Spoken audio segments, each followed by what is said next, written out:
You can talk to me. I'm on mute. Wait, no, I'm not. Hold on, I just put it away.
Sasa, would you like to get started? Yes, Tracy. Good afternoon, everyone. Thank you for joining us today. Um, as one of the co-chairs of this important working group, I have a few opening remarks to make, and I do hope that we can get through this meeting and have some consensus by the end of the meeting, some good discussion and some consensus so that we can put recommendations forward.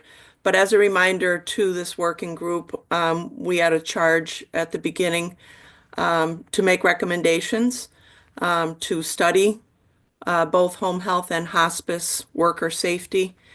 I think we put forward an awful lot of presentations, open discussion, and I'm sure you will all realize as we went through that exercise that it was it was a lot of information and a lot of um, difficult conversations, challenges that were brought forward, things that doesn't make it easy for a group like this to be able to come up with recommendations that we can all agree upon. Um, as you can see, over the last couple of days, you've received several documents. We appreciate, Sasa and I appreciate those of you that also submitted any comments to us. We did receive comments from the Connecticut Nurses Association late yesterday. DSS submitted a couple of comments that just went out, and Sasa sent out a letter to all of you with her thoughts, and certainly let her go over those with you.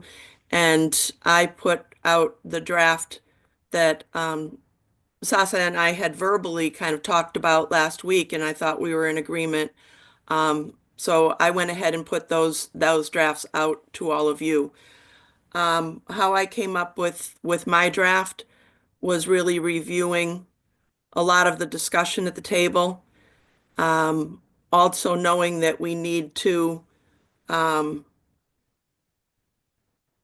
work with all of you on, we may not have all the answers today. I know we won't have all the answers today.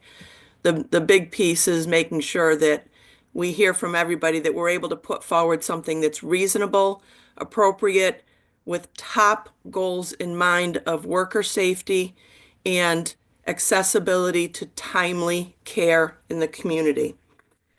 I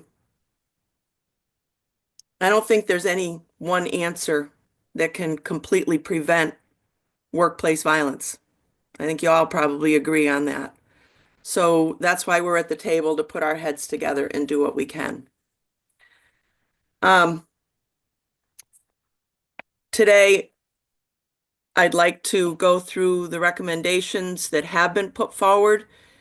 We need to streamline as much as we can with discussion, make sure we're hearing any voices that want to be heard, but then try to vote on each of the recommendations to see if we can at least have some list where we all agree. I think I'll stop there, and I'm going to hand it over to Sasa for her opening remarks. Thanks, Tracy. Good afternoon, everyone, and I thank you all for joining us today for what is hopefully our last meeting before submitting our report. I know that we have a lot to do today, so I'm going to keep my remarks brief. In April of 2023, the CT Mirror wrote an article describing home healthcare and services in the home as an industry operating with little oversight, hard for consumers to navigate. And it also talked about the dire shortage and the issue of underpaid workers. Senator Pat Billy Miller was quoted in that same article, and she said, this is an industry that's going to need to be looked at a little more closely. And, yet we're still here today. 2 years later, we're moving forward, and, I have some concerns about removing a step that the legislator took to try and improve the industry and keep the healthcare workforce safe. And this working group, we've discussed at length the challenges for agencies and the burden that the new requirements of Public Act 2419 will put on home health care, home health aid agencies, and some hospice agencies if they had to do this. And while we made assumptions and generalizations about its impact to date, we don't have any data on how the law has actually affected and is perceived by the very people who it was designed to protect. Last session, the legislator was compelled to act because the prior practice of allowing each home healthcare agency to set forward their rules, standards, and best practice, and the level of support provided just wasn't enough. If it had been enough, to keep Joyce Grayson and Otelji Morrilane safe, they would be here today. If it had been enough, this working group wouldn't exist. But the fact that we're here today should be a signal to all of us that we must continue to move this industry forward, and we have to have these tough conversations. How is it that our staff, they're subject to the same risk as EMTs, DEMAS community health workers, and others in the community, and yet we don't have the same training, the same risk assessment tools, or any support that the disciplines can have to move forward every day? How is it that we don't have data on how home health care agencies, home health aid agencies, and hospice services are delivered in Connecticut thoroughly, as far as equity, as far as the demographics and access, the referral loop? We want to see that data and how it might impact care. Home health care workers brave all sorts of risk and work long hours, off shifts, and many times at substandard pay because they're dedicated to caring for others. They have stepped up to provide quality care in home and in hospice, and I believe we as a working group need to also step up, and I believe someone on here said to level up this industry.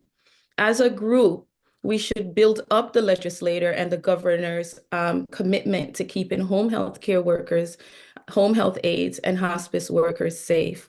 Our recommendations should focus not on achieving our own interest, but on achieving the collective goal. If we are going to dedicate the report and the recommendations we submit to the legacy of Joyce Grayson or Otelji Morrilane, then it should contain things that shows that they were worthy. What happened to them in the healthcare workforce is worthy of that dedication. Thank you all once again for your time and your commitment to this working group and to keeping home healthcare workers, aides, and hospice workers safe. And I really look forward to today's discussion. I also wanted to say that while we might believe a vote on whose voice or what concerns came up throughout this working group, my concern with that is we're eliminating parts of the report and choosing based on majority or minority. And I don't know the makeup of this group. I take it we have a lot of providers here. We don't have representation from all, right? All agencies, but some. So I want us to caution removing parts of the conversation and what's been recommended by all as we move forward. Thank you.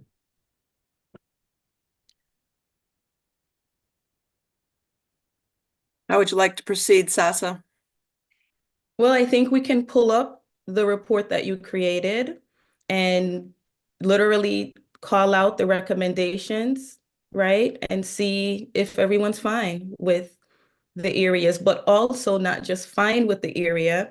If there's a recommendation to leave it, that voice, I think, should be honored. We can't just say a group of providers or a group of people who called you might have wanted that out, and so then it's out. We also should recognize others who might not have had access to you. Thanks, Tracy. Thank you. And I think that, yes, I am head of the Connecticut Association for Healthcare at Home with 60% membership of the home health and 80% membership of the hospice providers. So I'm hearing their voices on a regular basis. So that is a large majority of the providers who are giving care in the community. That does leave a percentage that do not belong to the association, but we also have membership on this work group that do not belong to the association, so they have had a chance to have their voice at the table for this as well. And I know, Sasa, you've talked to people in the industry as well. So I do think we have a large majority voice of the providers, and I'd like to think, and those providers on the work group can correct me if I'm wrong, but I'd like to think that those that are on the work group, when they were presenting any of their thoughts, concerns, recommendations, were doing so based on their staff and not just their own thoughts. So that is something that I'd like people to bring forward. But I think as we get started, it probably makes sense because we already have some hands up to go to those and then jump to recommendations. So Stephen. Thanks, Tracy. Really just trying to get some clarity because we had a number of documents, and I very much appreciate, Tracy, your pulling the whole thing together. Sasa's piece, Kim's piece. Am I forgetting anyone? DSS had submitted some yes. comments. Yes, of course. Thank you. So I just want to be clear about what's additive and what's sort of replacing. It's my understanding, Sasa, that the report that you're asking for, the work that you're asking to be done doesn't replace anything in either section. It's an addition. Have I got that right? That there's nothing removed from your recommendations. Is that correct? Well, right now, the current recommendation is that it won't be mandatory for nurses and the healthcare workforce to know who they're caring for. It will be best practice, which means that if 5 years from now we forget about Joyce and new management comes to each agency, they can choose if they want to follow that intake process or not. So I would like, go ahead. No, but your recommendation, Sasa, what you put forward, that is what you put forward. Are you characterizing what you put forward or something else?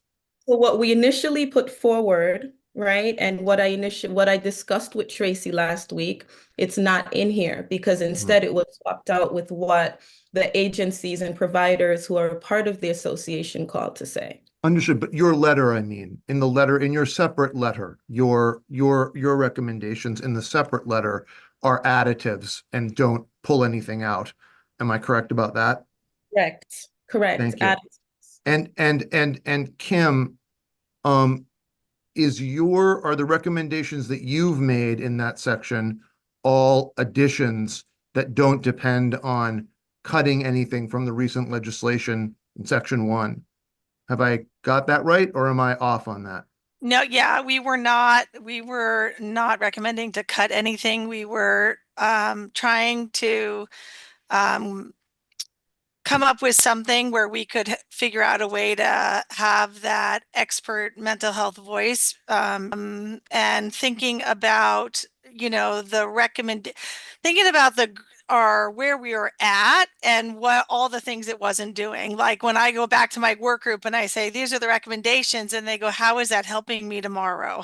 Mhm. Trying to think about, their voice and some of the issues that came up, and then keeping it top of mind moving forward, that there's so much more to learn and understand about this space and hear from. And we need better information so we can really make meaningful, recommendations that are based on, you know, data about not just what JCO defines as workplace violence, but the whole piece. And we really view all of these strategies as workforce retention strategies, because when nurses feel cared for and understood and valued and a participant in the process, they are happier and more likely to engage and participate in the work, not keep throwing up their hand saying, I'm not going to do this and I'm not going to do that.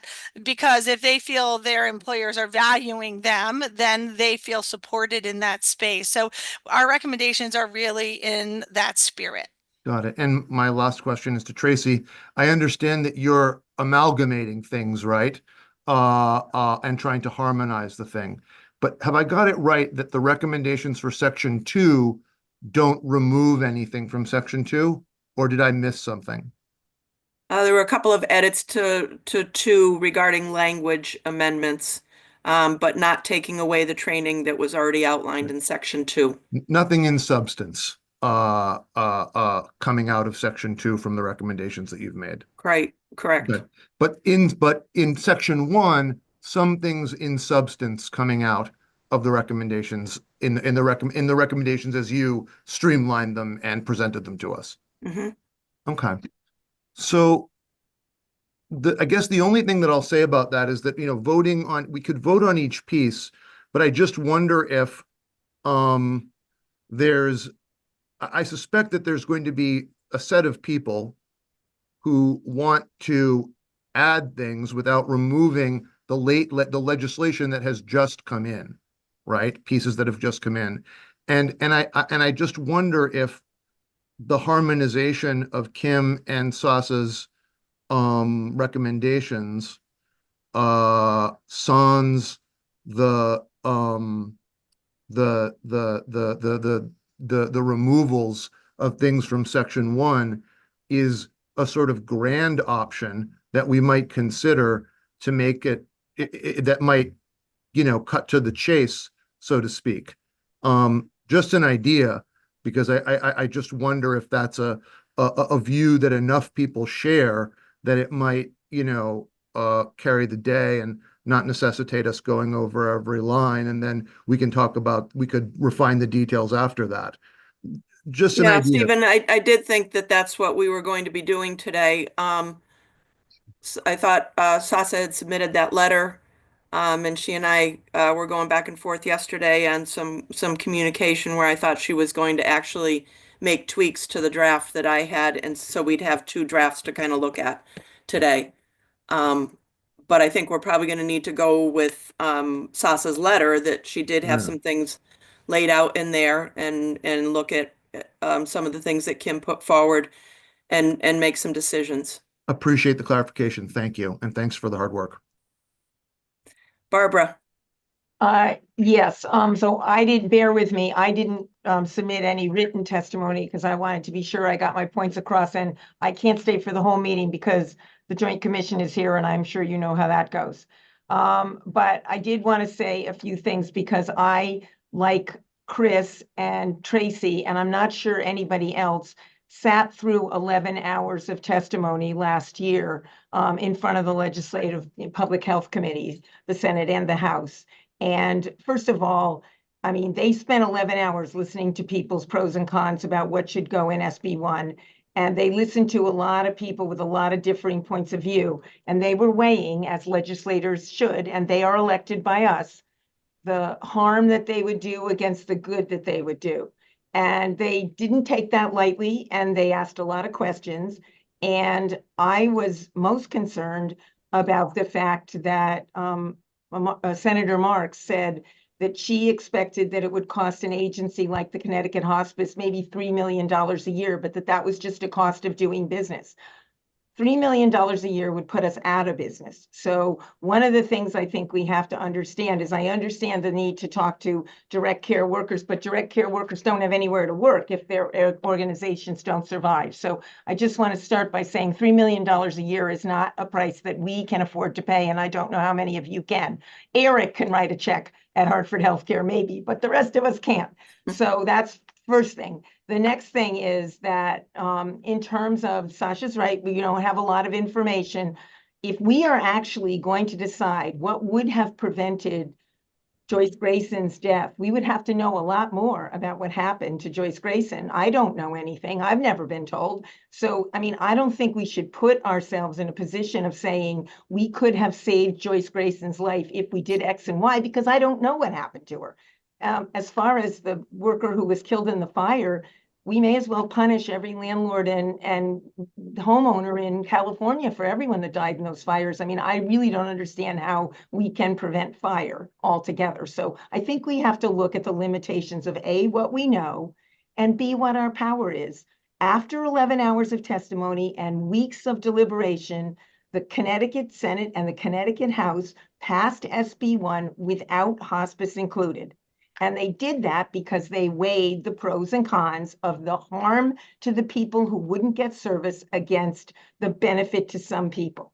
And I testified that by my reckoning, 300 people in the last couple of years would not have gotten hospice services had we had those rules in place that were originally proposed, some of which are still in the suggestions people have made. I checked with the people who do the background checking. They said our busiest days are Friday night, Saturday, and Sunday when we admit the most people. Our agency said, we don't care what you pay us. If you ask us on Friday afternoon, you're not going to hear before the end of the day on Monday. We have 40% of our people die within 1 week, and enough die within the first 3 days that hundreds of people would never get hospice care. So you have to weigh that research requirement against that. The fact that you want Medicaid to pay for Medicaid people is fine. That doesn't hurt me, but we're 87% Medicare, and Medicare has already said it's a cost of doing business for us. So again, they're on the line with Senator Marks saying $3 million, that's your problem. So I'm very concerned about the future of our agency. And I know for sure, as for most of you, staffing is an issue. If we're going to send 2 people, which was another of Senator Marks's suggestions, and someone here, Bennett, and mentioned it at another meeting, then we are going to do half as many visits. It's as simple as that. We don't have more people. So we can only do what we would do. In our experience, and I did talk to direct care workers more than once here in groups and individually, and people, we train our people extensively. We are not exploiting the underpaid. Our average salary is about $40 an hour. We have people who are trained, dedicated professionals who are enabled to take care of themselves. If they come to us and say they don't feel safe, we don't make them go, or we send somebody with them. We are not taking this lightly. However, we want to be able to provide the services we provide at the end of life. So I would give you an analogy that this seems clear to me. Let's suppose that somebody, sad to say, had a child who died on a playing field from falling down and hitting their head and having a concussion and a brain bleed. And then this group studied it and decided that every child on a playing field should have to wear a helmet. And we could weigh, maybe we'd save a life that way. We don't know. And nothing here has told us that anything we're proposing is going to save any lives. But maybe a child would be saved if every child wore a helmet. But none of the children who can't afford helmets or who don't want to wear helmets or whose parents don't want them to wear helmets would ever be able to go on a playground. So we have to, and we don't know what that cost is in terms of education and health, obesity and things. So I'm saying all of this is a balancing act. Reasonable people can come down on one side or the other, but we have to understand we're not the legislature. They passed this bill the way they passed it because they believed that they had struck the right balance between what was feasible and what was necessary. And if we feel differently, I would like to say we are not elected. Nobody elected us to do this. So we can give our recommendations, but we don't have enough information to know how we could have prevented Joyce Grayson's death. And I don't think we should be trying to make things up that we think would have prevented it. My final point is that I think that there has to be a procedure about what happens if we don't agree. And do you want those of us who don't feel comfortable signing mandates to resign from the committee or write a dissenting opinion? So I don't know what we've decided about that, but I, for one, am not going to be on board with anything that requires mandates. I'm fine with best practices. I'm fine with reporting. I'm fine with education, but I'm not fine with background checks. I'm not fine with any kind of mandates for someone coming in to tell me how to do it. Because as we all know, and as Karen Enders from our agency said on an earlier call, we're going to get blamed anyway at the end of the day if something goes wrong, no matter what we did.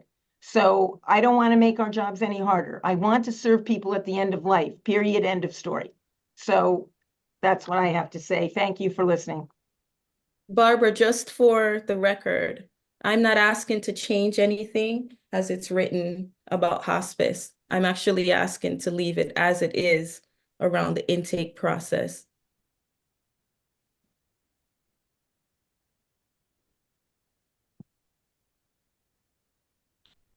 Thank you, Barbara. Kim? Yeah, actually, I was going where Barbara was going at the end of her comments on, I was even thinking Barbara Cass might have some recommendations on how to move forward when different pieces of information have been shared, but there's not necessarily a consensus as to something being, the recommendation that we are putting forward. I know when we do the scope of practice reviews, there's an information shared about the process and the information that came to light, and then there doesn't necessarily totally have an opinion one way or the other. I mean, I don't know if that's the way, but I feel like with all the information going around, if someone has an idea for that, I think it may help. Thank you. Eric? Yeah, I just appreciate this opportunity to kind of weigh in with everybody. And I also have a commitment that sits right in the middle of this entire workplace space. I wanted to, without going through all the points, I'm going to associate my vote, if you will, with Barbara's comments that I appreciate that what we've created, what the bill creates, formalizes a structure. It actually does require a structure that we take into account the safety of our home-based workers, and that as long as our recommendations model best practice, and as long as they model how and give us the flexibility to be able to do that, but however, not mandate any specificity other than we take those things into consideration, which I believe we strike some of those balances. I would support my name and Hartford Healthcare at Home specifically. Tracy, I do appreciate you giving me that opportunity to make sure that the comments that I'm sharing are not Eric Smullen's comments, although I am the voice and the mouthpiece of Hartford Healthcare at Home and a larger workplace safety work group that also believes that these are good best practices for all home-based businesses, not just this narrow scope of which this legislation creates. And so I just I do appreciate this opportunity to share that, and I apologize I won't be able to stay on the entire time. Thank you, Eric. Lauren? So I am a member of the hospice community and have been in the hospice community since 2013, doing hospice home care. And I think it's really important that the hospice community is included in these recommendations because the hospice employee safety matters just as much as home care, and it does not cause a delay in care. We at Yale have been doing this for months, and we have had absolutely no one get a delay in care from having to check judicial branch or sex offender. And you need to be thinking about these people going into the home, not what's easier for the agency. And again, patients are not having delays in care. So maybe things have to be structured differently at certain agencies to ensure the staff is protected. Lauren, I thank you for that. And at Harriet, we didn't see so far a delay. And if we did encounter any sort of issues with looking something up, we've been able to reach out to the judicial system and be able to call someone or local parole and such. So I agree with you. And I just want to say that we didn't hear all the voices, right? We're still saying that there's a certain group who's had certain access to have their voice heard.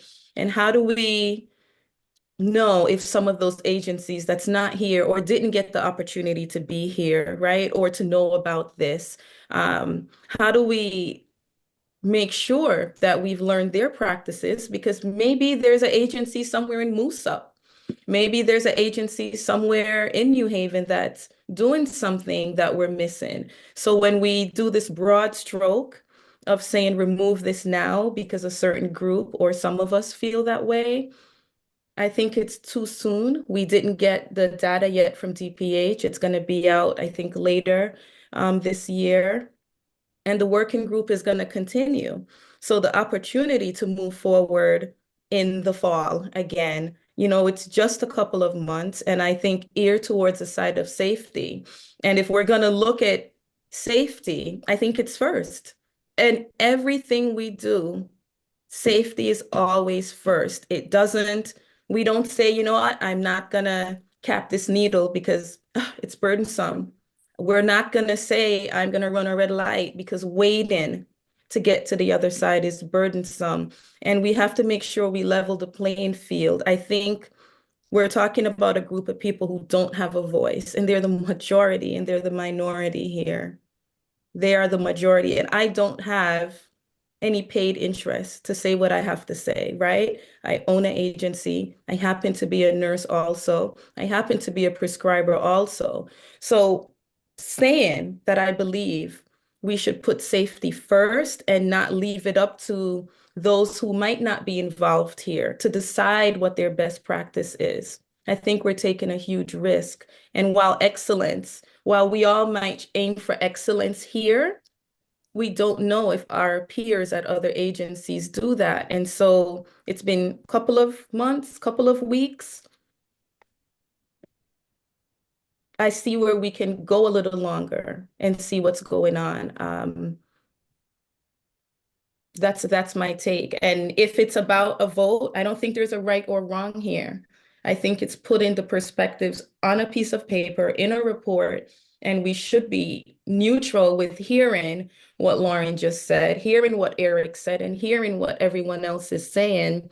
And it should be represented here. We shouldn't be able to have a superior vote or a superiority type of attitude that this is what the majority here. And by the way, when we talk about the majority, then we would need to build a community that's we would need to build this working group with equity. We would need to look at the agencies represented, the kind of nurses represented, where they work, and be a little bit more broader. We didn't involve community agencies who, have it in their mission to service those impacted by the justice system. We don't have all the resources here. So I think before we just say lift because it's a burden, we have to put safety first, and that's all I'm saying. And if we don't put safety first, and we all don't want to agree on that, then my voice shouldn't be muffled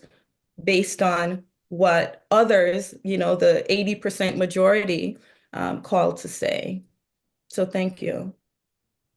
Karen? Thanks. I don't know how to raise my hand on the icon, so I apologize. I think a couple of things. I've been listening to these meetings. I don't think anyone is on this call who is not focused on safety for our workers. And I want to say that. I think there perhaps are differing opinions as to the best way to achieve that safety. And in our case, to ensure that we're providing both safety for staff and access to patients. They're interrelated. And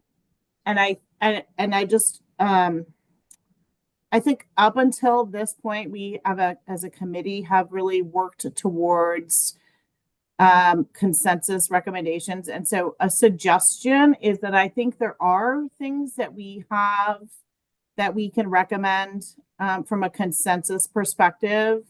And maybe we start with those, and then we can have I'm going to call it additional thoughts or other opinions or other ideas that warrant the further discussion that you suggest, Sasa. I think it's fair that while a large work group, that there may be others who perhaps were not included, who would like to be included. Maybe one of the recommendations we put together is some kind of online survey tool that went out to all licensed home care, hospice, and whoever else should be included, right? To provide that opportunity for feedback. Maybe that's one of the consensus recommendations we have that goes along with continuing this important work.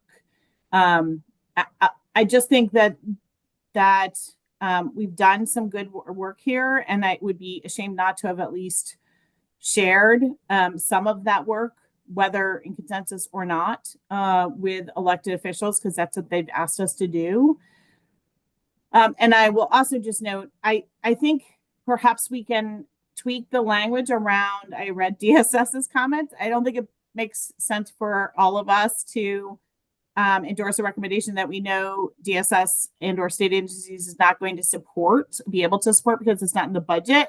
So maybe changing those recommendations to consider the expansion of, right? So that those agencies could lead to supporting, I think, consideration rather than actual hard and fast recommendation that those things get funded. I think if we're making that recommendation, we all, I think, would hope that we'd work towards funding of those things if that's where we're at. But I just don't think it behooves moving the policy positions forward if we're putting in recommendations that we know our agencies on this call will not be able to support because they're not in the current budget. So just would suggest consideration of some rewording there so that the policy issue gets identified, but it's put in such a way that the agencies on the call may be able to be supportive. I really appreciate being able to participate in this. And I think it would be a shame if we lose the opportunity to not at least move some of the consensus items forward and list the other areas that need consideration for additional discussion. Clearly, we all need additional discussion forward to the legislature. Thanks. Thanks, Appreciate Karen. those comments. Barbara? Thank you, Tracy and Sasa and Karen. Those were exactly my thoughts. That I think we can hear that there is not consensus on a few of the recommendations that are critical, but they also need further discussion, and perhaps with the recommendation to expand or extend the work group beyond its retirement, those discussions could happen there. Again, we would hate to throw the baby out with the bathwater and lose all of the important work that has been done. I also wanted to note that as a state agency, if we are going to be voting, again, I would strongly suggest that we vote on consensus issues at this point and discuss any other issues that need further exploration in an extended period that I suspect would be accepted and approved to move forward. But as a state agency, I would have to abstain from voting. Anything that affects a state agency, our direction is to abstain from voting. But again, I'm grateful for being part of this group, incredibly important work and work that will impact the industry and the safety of healthcare workers. And not only for healthcare workers, it's caused us, as we've heard from many presenters, that it's just not in home health or in hospice. It's a very big continuum. Thank you. Barbara, I know you said you can't vote, you have to abstain from voting, but is there anything, I know we had some specific recommendations regarding the reporting portal and additional information in there. Is there anything that you can offer comment on? So Those recommendations? We have built the portal, as the home health care agencies and hospice agencies know. There is in one of the recommendations to expand the portal to include a timestamp and the payer source. And that would require some modifications to the existing portal, but we could do that with existing resources. So we do not see that as a heavy lift. And if it supports this work, we can work with our IT department on that issue. And I have been in touch with FLIS to make sure that we have consensus with that facility licensing. Thank you. Is there anyone else? Oh, Karen.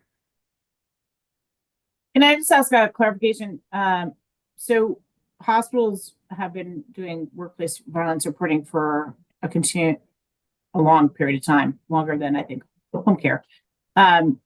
Were the suggested changes for the portal for hospitals also? No, I believe they were for home health and Only, hospice, okay. to include hospice. There was a portion of 2419 that asks DSS to consider a rate enhancement for those agencies that timely report. And if the reporting portal is in DPH, is under the auspices of DPH, we just needed to make sure that there was a way to capture that information so that DSS wouldn't have to do Understood. that as well. Thank you. That's right. Tracy, can I just give Karen some clarifying information? It's a different independent portal. Portal. that has Okay, been thank you. set up from I the read it that hospital. way, but I wanted to. Yes. Thank you. Julianne. Thank you. I just wanted to echo Barbara Cass's remarks. I hope we can move forward with the consensus pieces that we've worked hard on, and DEMAS remains ready to help or consult on areas that we have some expertise in. Thank you. Thank you. Okay. I'm going to share the document.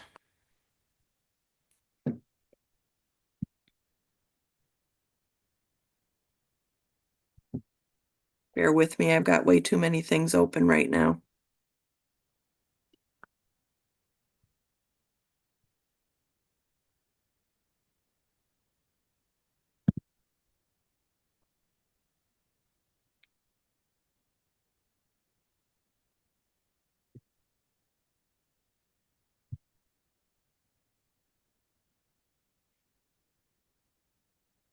Okay. So from what initially we're hearing from everybody, we probably should skip over number 1 right now, which is repealing section 1 and focusing on best practices, and move to the remaining recommendations just to see if we have consensus on those. Terry? I do have one question about section 1, not about the repealing conversation, but I know throughout these calls and meetings, we've talked about the importance of additional transparency and disclosure of information from referral sources. And I hope we can at least talk about whether we can include some language relating to that in here in terms of future changes or recommendations. Thanks, Terry.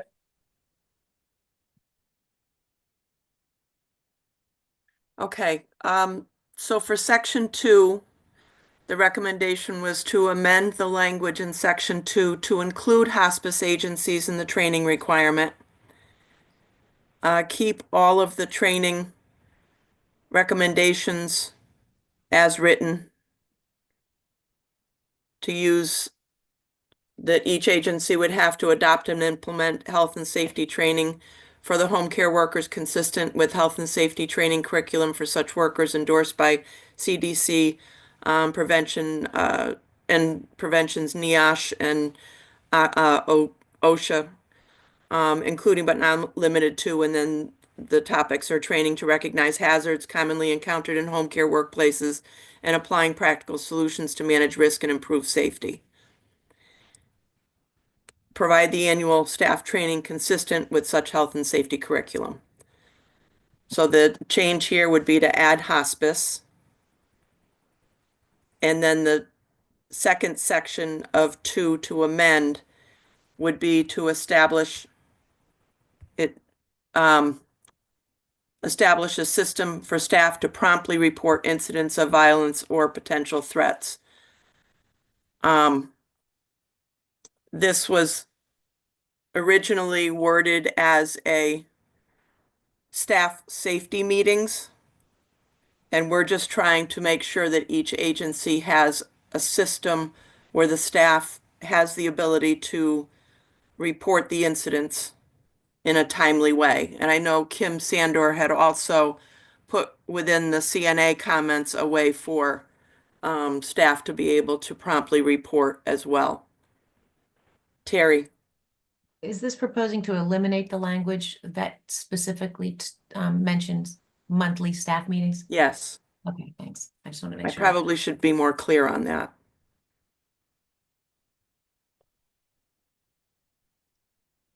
Stephen? Oh, sorry, no, that was the, I should have put my hand, that was the question I was going to ask. So yeah, can we take these separately then? A and B? Sure. Kim? Sorry, I was just going to say the monthly staff meetings, are they part of like the requirement that you're supposed to review incidences and use that information to improve practices and things like that? I mean, that's No. still somewhere there. Okay, I just don't want to get rid of that. I mean, that's the problem solving, future planning, adjusting policies and practices part. I don't want to get rid of that. So. Right. No, it was just the wording of monthly staff meetings to give the ability for the agencies to be able to establish a process for reporting, and it doesn't necessarily mean only at monthly staff meetings.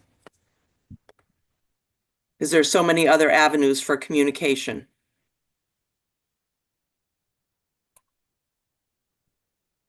So do we have consensus with amending the language in section 2 to include hospice agencies in the training requirements? Yes.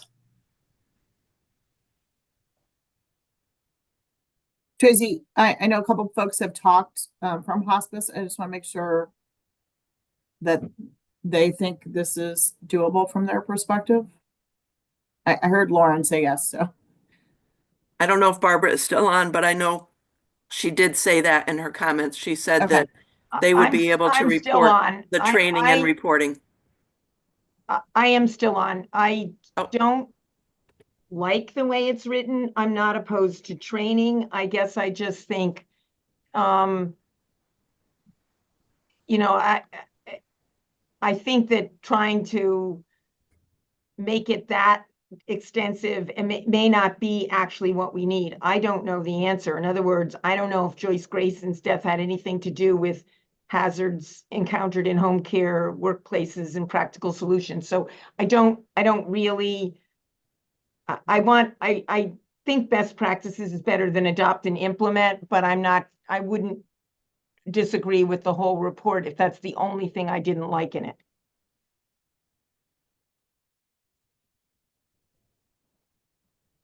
So just for my clarity, we're not making these recommendations just to resolve one particular incident. I thought what I heard at one of our meetings was there are a number of different issues for workers, right? So, Yeah. That's how I'm approaching the recommendations. I just want to make sure that's the charge of the committee. Kim?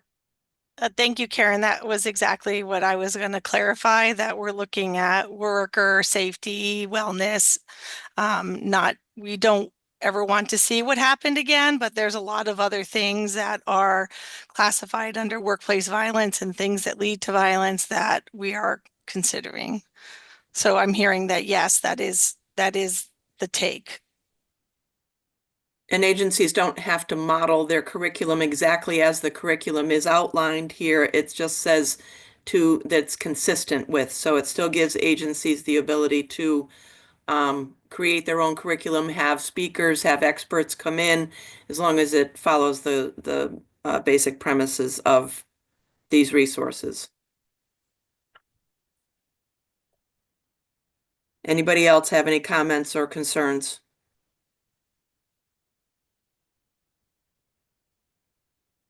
Does anybody have any comments or concerns about amending the section that removes the monthly staff meeting language?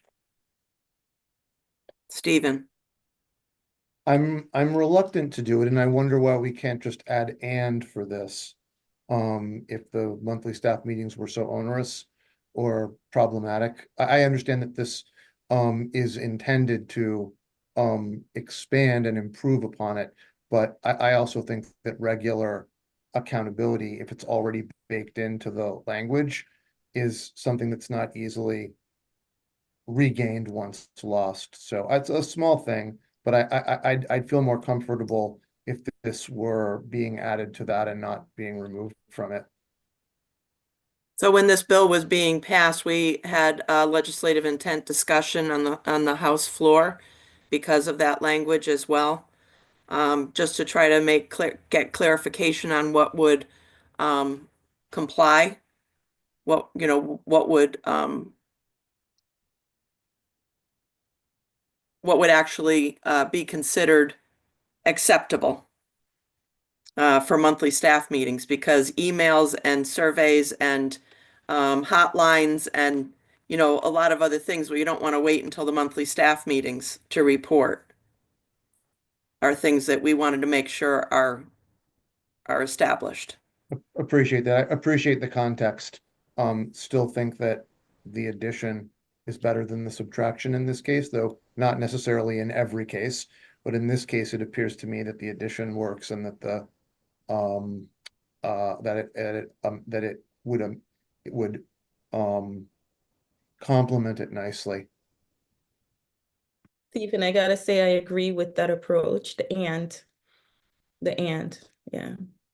Establish a system for staff to promptly report incidents of violence or potential threats.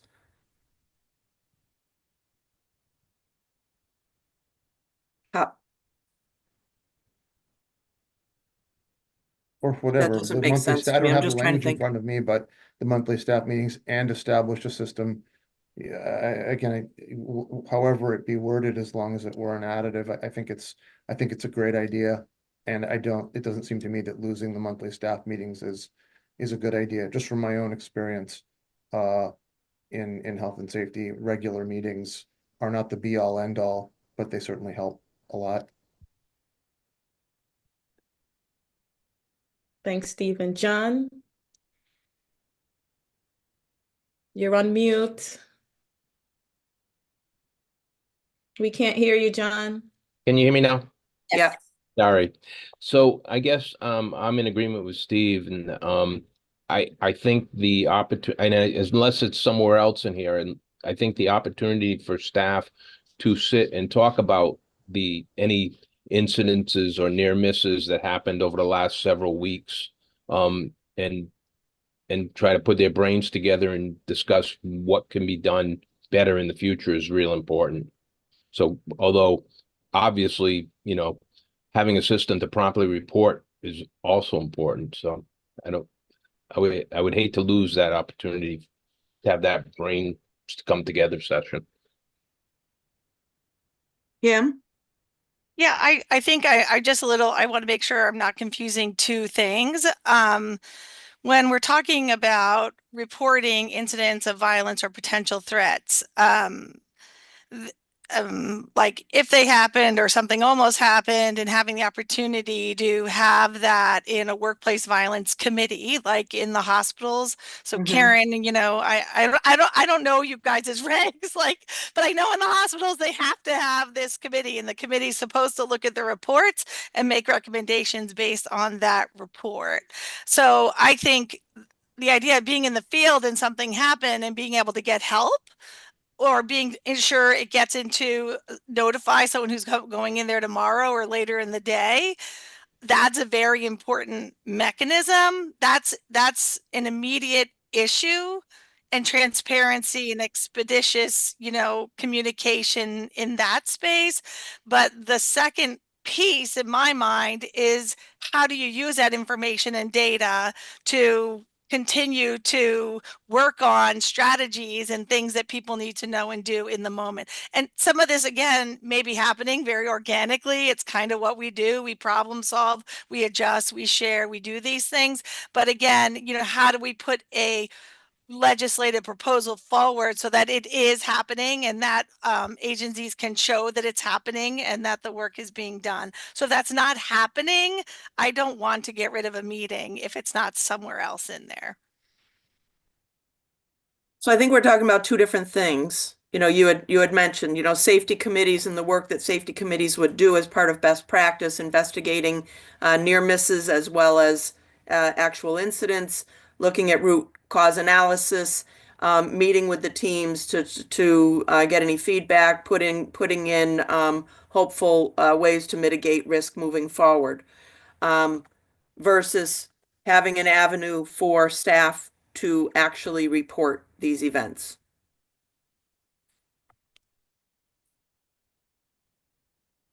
Tracy, can I add to that? Mm-hmm. I do think at the time of the legislation, one of the reasons for the request for clarification was because of the challenges, the unique challenges that home-based care creates when you're talking about something like as narrowly defined as some might think a monthly staff meeting is, when you have caregivers who are providing care 24 hours a day. So it's just a different setting for purposes of, I think the concern was that the term was a narrow term, shouldn't it be appropriate to check in at least monthly with your staff members, as opposed to sort of what does a monthly staff meeting mean and who can even attend on a regular basis? Right. So this is the wording currently: conduct monthly safety assessments with direct care staff at agency monthly staff meetings. So it's really an avenue to allow staff to report incidents. So what we had clarified on the House floor was, email, texts, surveys, meetings, staff meetings, virtual meetings, anything where there's an opportunity, a hotline, any way for a staff member to be able to report, and it would be up to the agency to set that process up. This is not really looking at the root cause analysis piece of the safety committee. Tracy, I must say, as I listen to Stephen and others, I think a minimum makes sense. And we can never, I think once a month to have a meeting, and it can be addressed during our other monthly meetings. I think it shouldn't be replaced with find out a way for them to report. What if they report? Because there's no standard on when they're going to report. Is it immediately? Is it 5 minutes from now? Is it 10 weeks from now? What are they reporting? And I think the opportunity to meet monthly it gives everyone the opportunity to hear what others might say. Because remember, there's no set definition for what we're going to consider the workplace safety concerns at the moment. And it might be, you know what, I can't sleep all night. There's, when I'm on this case, the smoke detector chirps all day. And that might be an opportunity at that monthly meeting to hear that and then to say, wait a minute, we might need to provide education in this area. So once again, I think taken away, we don't have enough. And I know it sounds tight and it makes us, it can make us feel as if it's one more mandate or one more thing that we can be penalized for not doing at times. But I think it's a good mechanism to hear and train. Thank you. Stephen? Yeah, I appreciate the context for this. Thank you. It does it does strike me that in even reading this on pages 2 and 3, that the monthly safety need assessment is an opportunity not just to talk about reportage or modes of reporting, but the bigger picture and other issues not limited to, as we see earlier. So I feel even more strongly that attaching these two things to each other is a benefit and I think not at all onerous. I appreciate that. Chris? I just wanted to clarify a little bit because I think we might be missing the point on this, and I think Terry addressed it a little bit, but this language was put in there as a way for us to conduct a safety assessment with our direct care workers, not to get into a group and discuss what issues you've had, because there's lots of practical and logistical challenges for agencies of all sizes of convening a monthly meeting, and if it's a clinical staff meeting, to have part of that meeting be specifically to do a check-in. There's also, instances where people aren't comfortable sharing in those situations and whatnot. And the legislative intent discussion, Tracy, that you referenced, it was clarified, Stephen, too, that, this staff meeting section could be an electronic communication, it could be a phone call, an email. What they were looking for is a check-in with the healthcare worker. That was the intent, not to get a group together just to discuss what issues you've been having or what safety concerns, because quite frankly, there isn't even any language as to what we should be asking. So every agency has to decide how are they going to communicate that and what questions are important to, number one, keep it simple enough to get responses, but number two, ask something meaningful to get those questions. Have you encountered any incidents, and here's how we define that, so I don't think that this is the language of a monthly safety assessment to me wasn't really necessary. I agree with the amendment as it is because it's a clarification for practical purposes for how we're operating today in the field. So if we're charged with checking in with our staff on a monthly basis and somehow recording that so that when, this is part of the law, right? So we have to check in, but there's not a specified means to do that. And this is separate from incident reporting. So we also have means for our staff, and I'm sure other agencies do, for 24/7 incident reportings. And then we have an obligation to report our incidents back to the state too, depending on who those incidents involve. So this was just really a safety sort of check-in. To my understanding, was the intent of the legislature with that piece of the law. Barbara?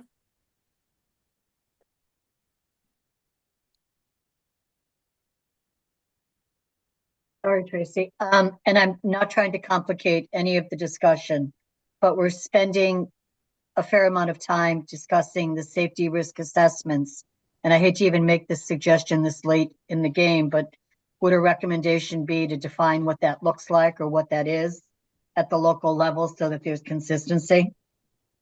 It sounds like each agency is approaching it a little bit differently. And again, I'm not trying to complicate things at the 11th hour, but I'm listening and hearing that there's a little bit of confusion over what that really means. Regulators like definitions and clarity and consistency. To Well, that end, maybe the recommendation is for the future committee to explore and assess whether there's a Yes. need to more Yes. clearly defined safety assessments Yes. and the mechanism for prompt reporting. I mean, so I think there is different issues, prompt reporting, Mm-hmm. communication on a ongoing basis, and then kind of what do you do with the prompt report? Because they're different, right? And while there's a suggestion of a time frame of 7 days in a previous provision, that aligns with potential enhanced reimbursement. So yes, Karen, I agree with you.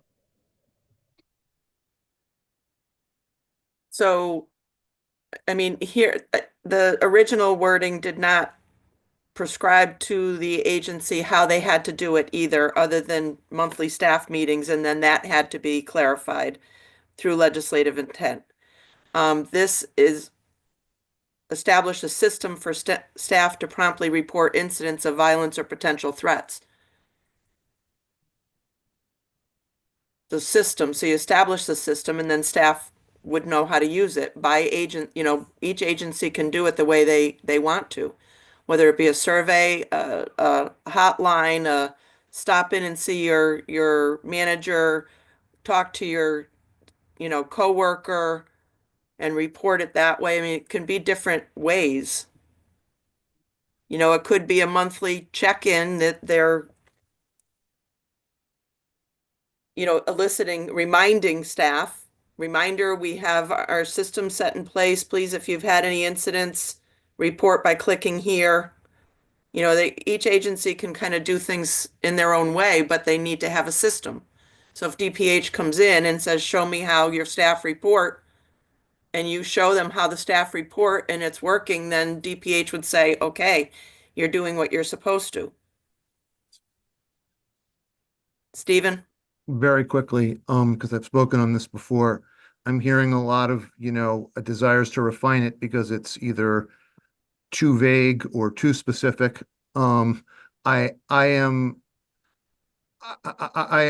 only read what's here, and I appreciate whatever the original intent was, but I can only read the words, and it seems to me pretty simple and pretty elegant to affix what we have to this. A regular meeting can accomplish something that other things can't, whatever the charge, whatever you're doing in there. It accomplishes something and keeps things top of mind that are important. It matters. And that doesn't necessarily mean that things can't be achieved in other ways as well. But I'd be loath to remove this requirement and a little puzzled as to why, a little unclear as to how it would benefit anyone to do so. But my last comment on this. Okay, so people want to keep the original and the legislative intent is still documented. So then a potential recommendation for additional work group to-dos is to look at possible safety assessment definition. So Tracy, just for clarity, so does that mean the 2B is not being added at this point? It sounds that from what everybody's saying there, we don't have consensus, so it sounds as though we would eliminate I'm puzzled by that. 2B. I'm confused. I don't know what kind of consensus we have, but the simplest thing is to yoke it. I wonder how many people are opposed to that. I'd be curious to find out if we don't have a consensus, or that's fine, but I'd be curious to know how many people are opposed to yoking it when it seems to me like both are so straightforward and simple. But So you're saying do both establish a system for staff to promptly report incidents of violence or potential threats through monthly check-ins and staff meetings, like combine no, it? Is not that what you're not saying? Yeah, through. so No, Tracy, no. I understood that. Sorry, I'm confused. I think No. the suggestion is to add in the requirement that there would be to establish a system for staff to promptly report incidents of violence and potential threats to the existing section 2 in the Public Act. Yeah, it's not a subsidiary. I didn't imagine Right. it as a subsidy, as a That's why I was asking, sub-clause. because I felt that both of you were saying different things. That's why I was asking for clarification. Yeah, I think what I said, and I think most people who've suggested, I could be wrong, but I think most people who've suggested adding this on have understood it to be separate and not to turn it into a dependent clause, or it exists in order to fulfill X mandate, but just to add it on as its own Add it sentence. on. I think Okay. that's what I thought we were talking about. Okay, Yeah. so section 2 is going to remain, we're keeping this original language and we're adding establish the system, reporting system.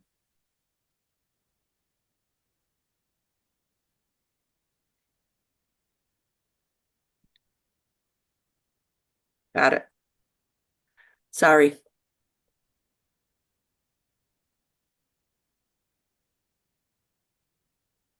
Okay.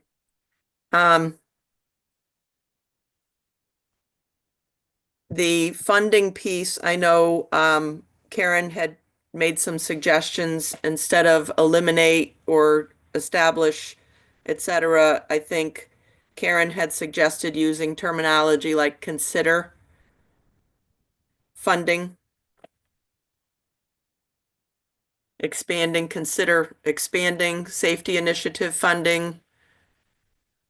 Consider creating incentives for reporting, although that is actually the reporting pieces and the incentives for reporting is in the original. And that's where it says to encourage prompt and accurate reporting of workplace violence incidents. The working group recommends amending the language in 2C to require a mandatory rate enhancement for compliant agencies. The proposed revisions here were that the commissioner shall provide a rate enhancement as opposed to may, and I know DSS had a problem with the language shall.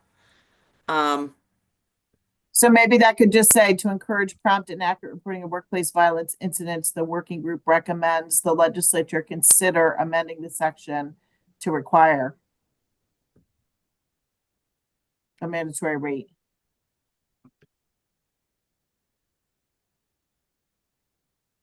I can't tell if Stephen's talking to us or someone else. Okay. And then you could just say the proposed revision to have the language match the recommendation would be to change the may to shall. I don't know if that gives DSS more comfort, but it may.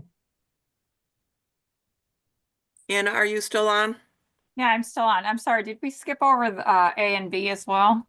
What Or did I we, miss that? yeah, what we did was we said that, take away the action verbs of establish and eliminate and expand and, change the wording to consider. Okay, to consider or evaluate. Okay, yeah. Okay. And then for the shall, I know that DSS can't support that language, because the rate enhancement isn't included in our Medicaid budget and our Medicaid budget is currently in a deficit. Right. So Anna, I suggested in that under D, where it says to encourage prompt and accurate reporting of workplace violence incidents, the working group recommends that the legislature consider amending. And then kind of under proposed revision, in order to meet the above recommendation, this language would need to, this is the language that would need to be amended. Again, I don't know if that goes far enough for you, but I was just trying to. Yeah, I think that we were requesting to keep the language that the commissioner may provide a rate enhancement versus shall. because we can't commit to the rate enhancement due to the fiscal impact. Maybe you say may within available appropriations and then put in a provision that they consider providing funding within the budget. I don't know. Just trying to meet you there. Well, within available appropriations and continue with May, that to me would meet the, Ultimately, the goal. it would probably help DSS, but ultimately to make it happen, you would need to find, someone would need to find the funding for it. Fund funding, That language, yeah. Which in the last session, it was some grant funding that was allocated.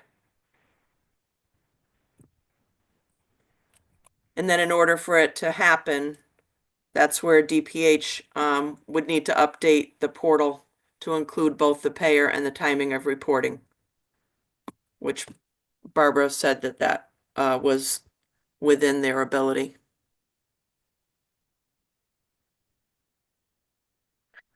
And then for that rate enhancement on timely reporting, including hospice in that, so that they're also reporting. And I know Barbara had mentioned, and I don't know if Lauren is still on, that hospice should, well, I know Lauren had said early on that hospice should be included in all of this. Barbara supported the reporting piece as well.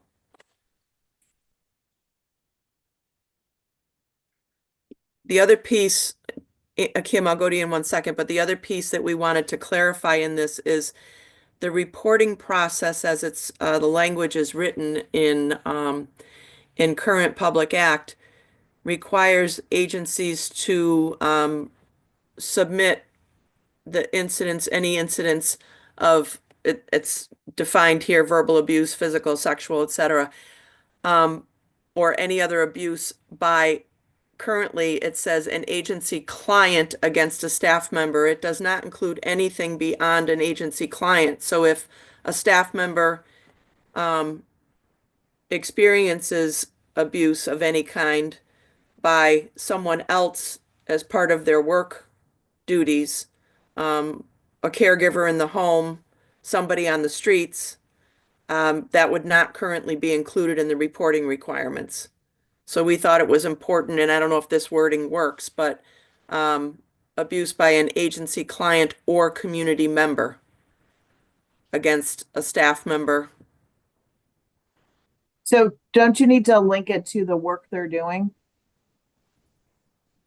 Well, the work that they're doing requires them to go, I guess, look at what would happen maybe in the hospital if they're going from the parking lot to check in and somebody accosts them. We want to make sure that that's included because that's part of worker safety. Yeah. Maybe the lights were out and not working, and we can I'm fix just, that. and I agree on what you're saying. I just think that that language there means kind of anyone, anytime. Right? So if it's not related to my work and I'm going to vote and I meet someone outside and it's not related to my work, am I reporting that back? I don't think that's what you intend. I understand what you intend. I'm not sure. I'm just trying to find the right language. We've had incidents where caregivers in the home have responded in an angry way. They may agreed. So maybe maybe it's related to the work, right? By an agency client or community member against related to their work, right? Related to their work, yeah. In some way. There's probably a better way to do it, but because this could be interpreted like anywhere they are. Yes. I don't think that helps to solve to solve your problem. Right? Because you want the data to be meaningful at the end that you can do something if it shows something. Right. Anybody else have any suggestions on that? Yeah, for me, it's almost as if we have the community violence, and that's a part of the workplace hazard, but it's not related. It's two different things. The community violence, and then we have while delivering care to actual individual, then we can look at that data to see the kind of individuals that's relying on home care and what other issues they're impacted by and how that might create barriers. That way, as we move forward, we can find those community agencies to support the home care provider and the individuals impacted by their risk of violence or outburst in the home.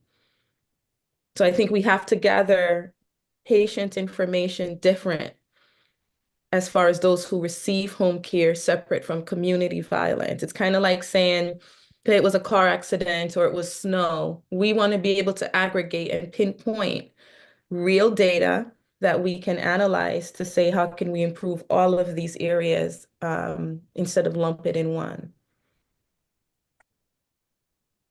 Chris.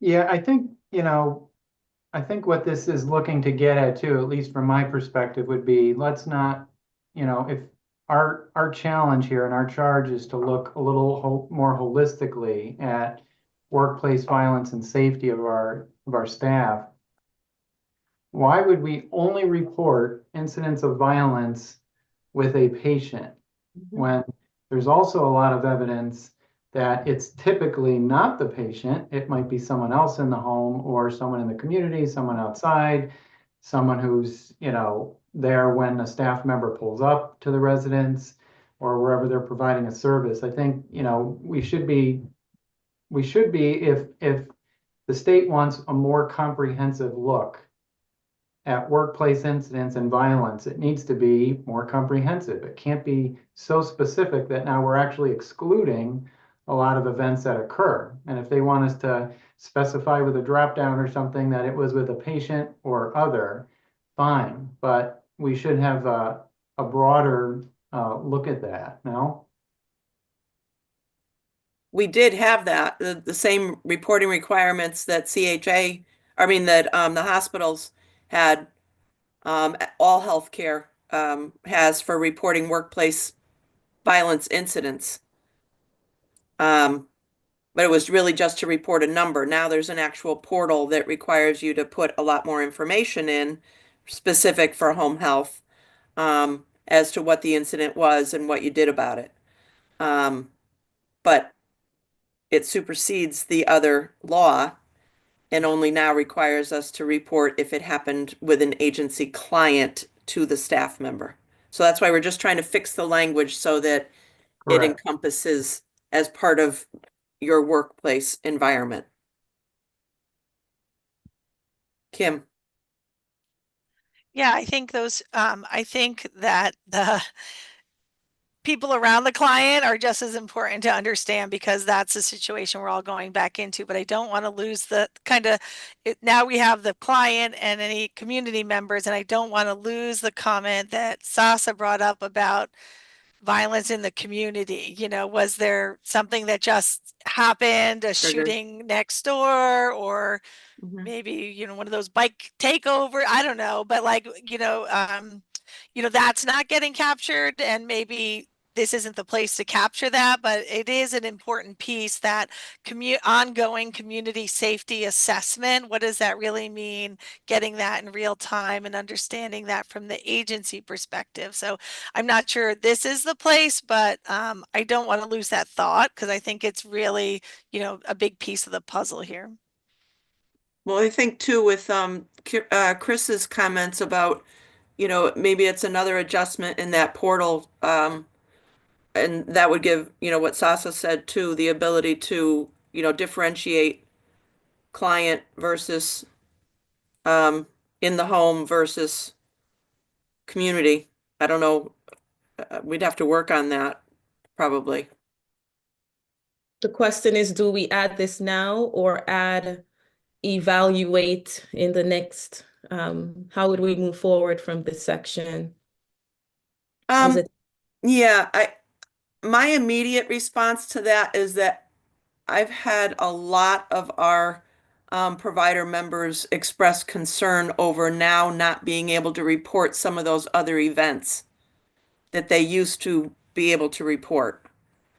And so the legislature is really looking for hopefully as accurate a picture of what's really going on out there. I have a tendency to figure out how to fix it now versus Yeah, wait I don't another think round. they're mutually exclusive, right? You could make the recommendation now and then further study if you want to narrow it again. Mm-hmm. But I, based on what folks reported as examples of workplace violence experienced by home care workers, it's not clear to me that the current reporting really captures the concerns of the workers today. We may, again, a year from now say we still don't have it right, but we know that there's a void, right? Certainly, it just says client, it doesn't take into consideration others in the home, and then it doesn't take into consideration the community, right? So we know that those are two voids or gaps in data that might be helpful to future policy discussions. Thanks, Karen. Stephen? Quickly, much appreciation for getting the agency client violence against the worker. I think it's essential to have information about agency clients and others in the household. And of course, violence that they might experience outside the workplace en route or whatever is not insignificant, but I think it belongs to a fundamentally different category. And not merely distinct categories like agency client, like client or other person in household, but it belongs to a fundamentally different category. And I think we have to be mindful of that. I don't know that we can settle that today, but I think that we have to be, I think, clear about that, and that it also creates, it's a very broad circle, right? How far is the radius for such an event, right? That sometimes people may experience violence going from point A to point B that isn't related to the job itself, and it's complicated. I assume that there's guidance somewhere, and we should try to find the best guidance for it. But I really appreciate this shift and appreciate the distinction and think we have to appreciate the distinction between violence in the workplace and violence outside of the workplace. And perhaps there are people more knowledgeable about these drop downs and protocols than I am, who have insight into that. Thanks. Chris? Yeah, just to follow up to that, I think this, we're not asking here, all we're doing is adding or community member to that specific section to say, let's not just isolate incident reporting to only our patients. But I think, it does define right before there, what sort of incidents are we reporting and when. It's not, after hours, you're just going out to the mall or something and something occurs. I think the intent is pretty clear, unless I'm missing something, but I think we're just looking to say, let's make sure we have a comprehensive picture of incidents that we're required to report back to the state. Thanks, Chris. This section I've expressed in other meetings that I'm hoping the day will come, and I know it's not now, that we can actually look at the incidents in a more comprehensive way rather than aggregating quantity, looking at also some qualitative reporting on what all the things in an objective way that occurred. And part of nursing is also to interpret the patient, the resident, or the individual who we care for. Someday, I know this is very futuristic, to also get their take on what they believed prompted the incident. I think that would be good, but I know it's down the road and I know it's future committees, but looking at violence from the angle of what did the individual believe led up to it also. So thank you.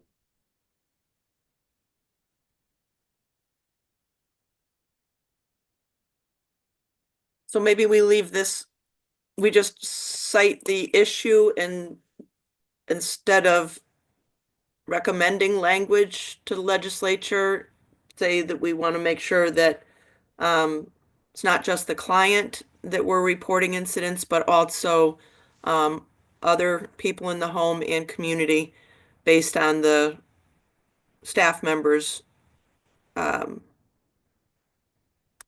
work duties or during their hours of work.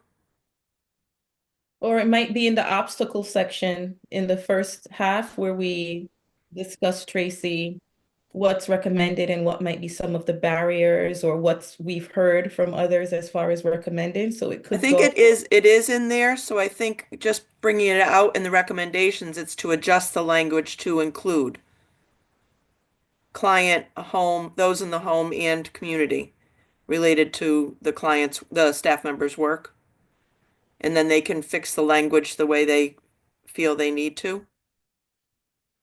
I think we want to make sure it's separate. That way they don't lump it into one data set. We want to be clear that if we're gonna get data, we want to make sure we know what's going on with our patients, separate from what's going on with those outside.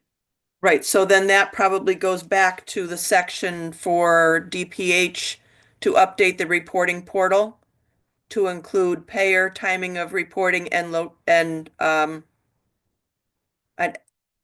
have to look to see what currently allows, but to add maybe a drop down client, person in the home, community. That way they know that they're reporting 5 incidents were due to the client and what type of incident, and then 5 were community related. Is that what you're saying? We want it separate, yes. That way when we So like a drop down option to choose.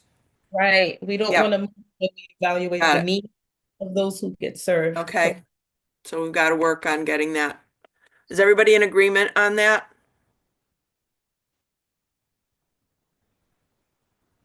Yeah, we could keep it and you just ask them to, collect the data distinctly. Okay. Okay, Sasa, do you want to talk about this one? Well, recommending access for individuals in the home to make sure that we bridge those gaps and don't leave anyone behind in the care continuum. I'm just trying to address the needs for those with behavioral health conditions which might impact the care that the agency can provide. And right now in home care, we don't have any means to provide a broader or more comprehensive approach to those with a change in psychiatric condition.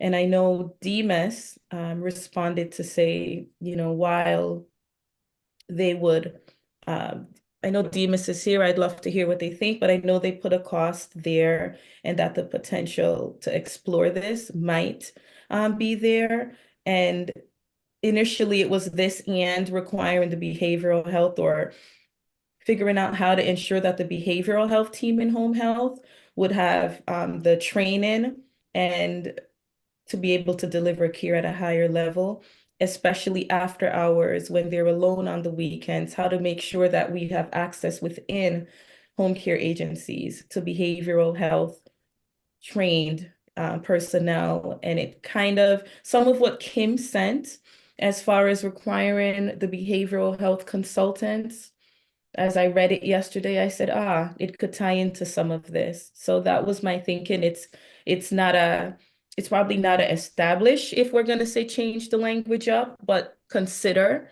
right? To consider having this additional support. Julianne? So, given the unbudgeted fiscal impact of this, it's not something DMIS can support at this time. We're happy to talk more about connections to existing ACT teams as you know, happy to have more conversations about solutions. But wouldn't be able to support it in its current format. Thank you. So then would we move towards some of Kim's recommendations to ensure that those with those impacted by a behavioral health condition or changes in their behavior patterns would have access to personnel that have a higher training? That's something we could take a look at. Chris? Yeah, not to confuse these items too much here, but just dealing with this one specifically. I don't know, you know, if there's a funding issue with this Teams, as has been previously proposed. It's you know, as most things, it's costly, right? There's a large cost associated with this, and does it outweigh the other funding requirements that, you know, DSS and DPH have already weighed in on, that there could be issues with, where we know there could be a more immediate benefit? So for your Medicaid rates, for other things that could be beneficial, subsequent visits, other things that we'd like considered, you know, even if it's not an immediate thing, because of the positive impacts it could have over the long term, I would have to move this one down in the priority. And Chris, that makes sense. If we had an add-on rate, right, then the argument would be that the immediate safety need of the provider going in home is met, right? Exactly. If we implement ACT teams or figure out how to partner with ACT teams in the state, and I know Demas assigned a price tag to this.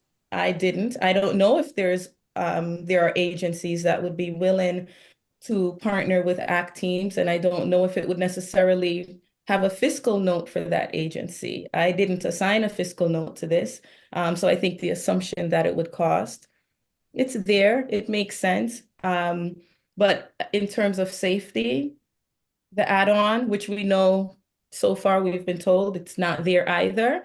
So the add-on keeps the personnel safe.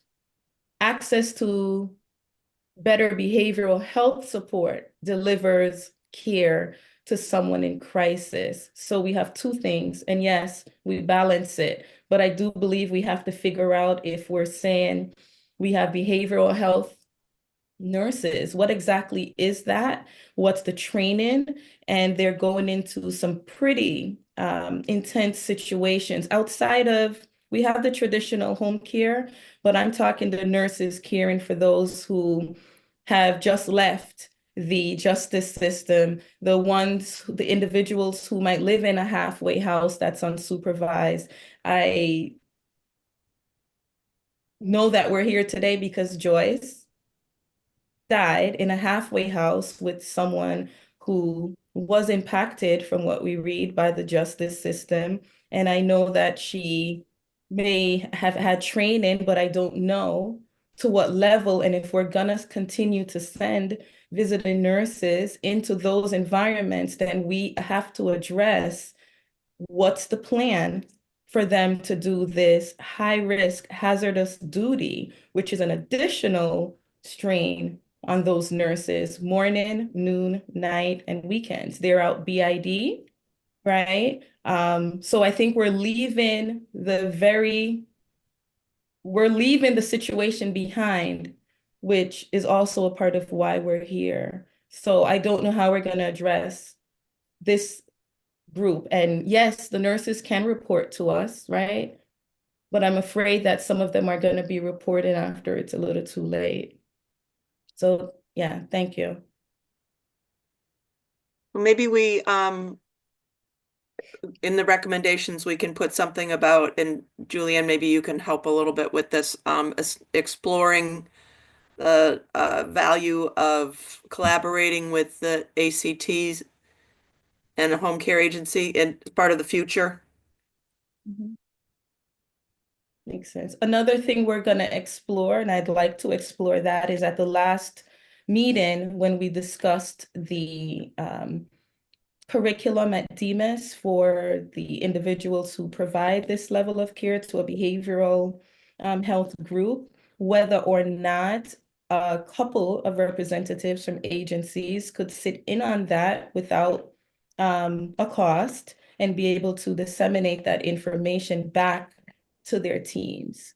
Just as far as addressing this big piece of home health and for this segment of the workforce. It's unique. It's an additional unique challenge. So I hope. Yeah, and then maybe other training opportunities too. So explore behavioral health training opportunities through DMIS and other avenues. I think that's fair. Tracy, there's one area I wanted to take a peek at, the recommended protocols at each agency where you list Best practice. Best practice. Yeah, can we finish this one thing? Because I think this is probably an automatic. Everybody agrees on number 4. Finally, the working group urges Public Health Committee to continue to allow the working group to operate through 2025 to ensure continued effectiveness. Additional appointment. SASA was recommending that an additional appointment should include a prescriber. I don't know if there's other people that I mean, it's a big group, obviously, but who's missing? SASA had mentioned a couple of times that there should be more direct care staff represented. I know I had asked others today if when they're representing their agency, if they're representing their staff as well. So if we're going to make a recommendation for any additional, we probably need to offer that up as a recommendation. The one that I would recommend is I think we should have those agencies once again that house individuals with a behavioral health or justice impacted background, just to hear how we can work together through this working group to better meet the safety of the nurse when they show up. I'd love to incorporate some of that. And I'll leave the rest open, but that's my one thing. The supportive housing, someone. Anybody else? Yeah, on that note, I think we were an appointed work group, and we were appointed by the legislature, and we've got a senator and representative overseeing this group.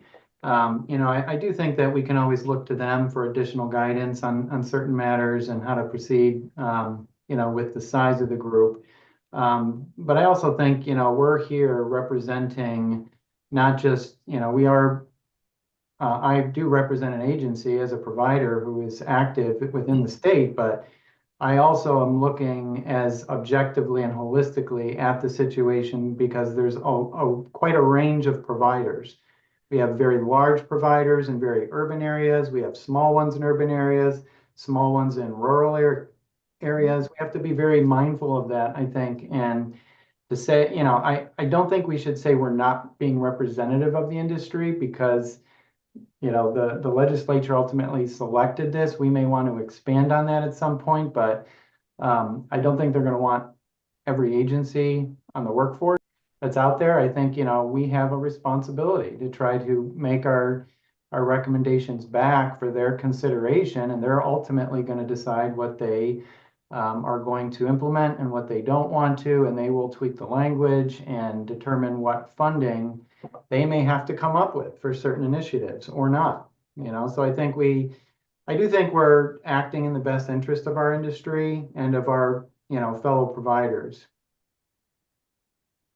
Yeah, and I think the other opportunity too is whatever bill language does come forward, the public has every opportunity to testify to address that. So we can encourage all levels of providers to submit testimony and thoughts on that as well, to have a voice to guide absolutely. And legislation. Sas, I know you've mentioned this too, but we poll all of our staff. We have regular meetings with our staff. That's how we get feedback. That's how we know what's working. We held another training session, mandatory yesterday. We've got another one next week. We're doing a lot of things for our staff and we're getting feedback. We are communicating with other agencies as well as, for best practices. How are you guys doing this? What are you doing for that? Constantly trying to tweak and improve. So I do think there's a lot of communication, and the members of this group, I think, represent a pretty diverse group and a pretty broad spectrum for the agency. And I'm not opposed to, broadening the group if that's necessary. But I do think that, we are trying to be, and that's our charge, to be very open and representative of our industries as a whole. Thanks, Chris. John? Yeah, I think we could benefit from the voice of one or two people who are in the homes every day on this group. If we're going to go forward for another year, I think those voices could be quite helpful.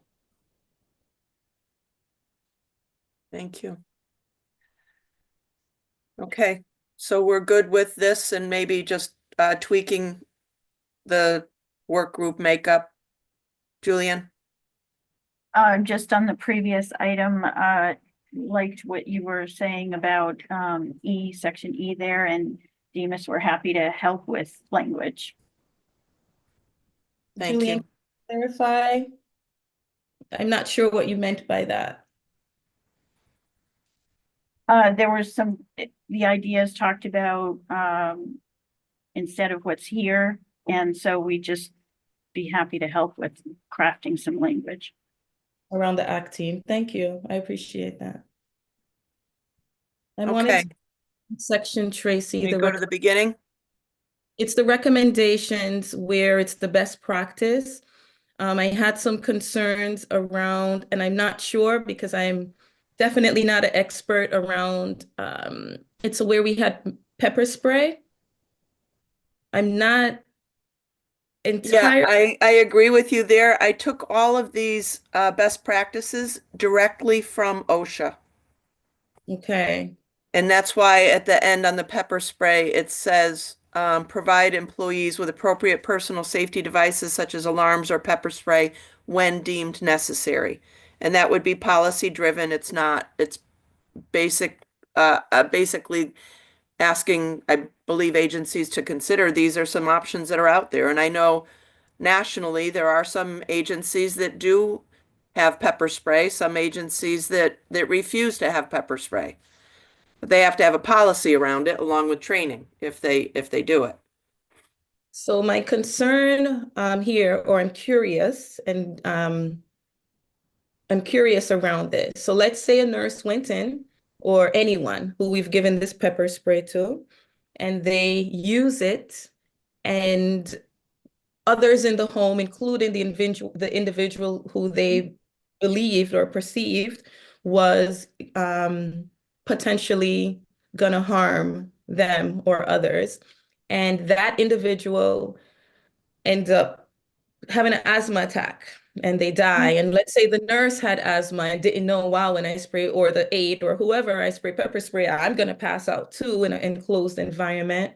Where would the liability land for the worker who ends up using the pepper spray in the home or the community? And I think if agencies are going to put this forward, I would hope that if I was provided this by an employer, that they would also put forth who is going to be liable after for the use of that pepper spray. Yeah, so that's exactly why many agencies refuse to use it, Sasa.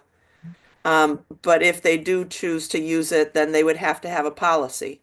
And then the liability would go right to, well, was the policy followed? Was the training, did the training happen at all those pieces?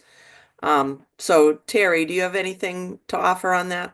I have a question and a comment. My question is, I guess I'm just curious for clarification on how this section will be referred to, since I think there is not consensus on it.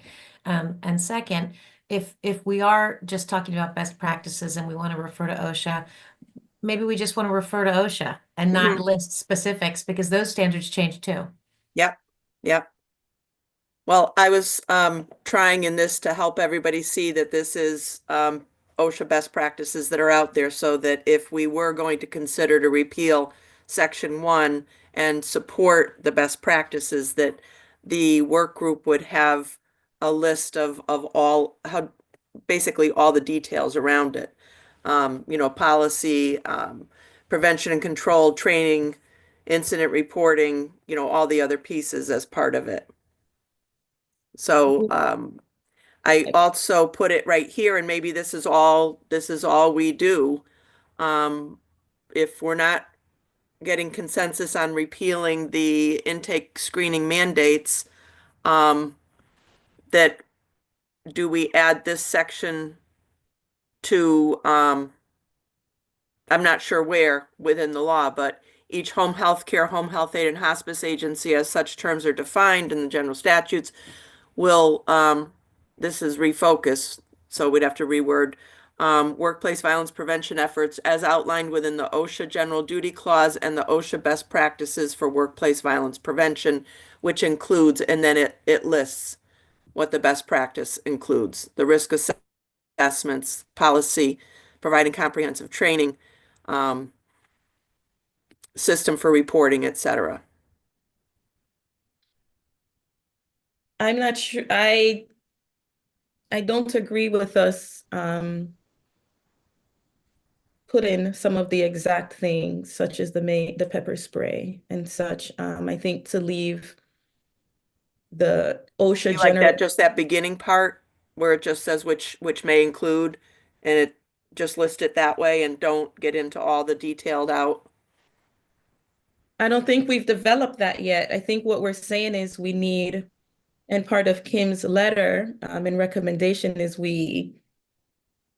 I can't say that this is it, right? We know it's a minimum, great, but I can't say that I would recommend us suggesting certain things here because we didn't specify anything else, such as exactly what you're reporting around violence, the tools. We didn't list anything else as a concrete mechanism. So I don't think we should do that here. And I still believe in the future, not now, we have to evaluate to make sure that agencies who say we're giving mace or pepper spray or whatever that is, they must make sure that the employee understands the ramifications of spraying that. Mm-hmm. I know I asked this at the beginning, but is it at this point, we don't plan to talk about referral sources and transparency or disclosure at all in our recommendations or? Yeah, we didn't talk about that. We did,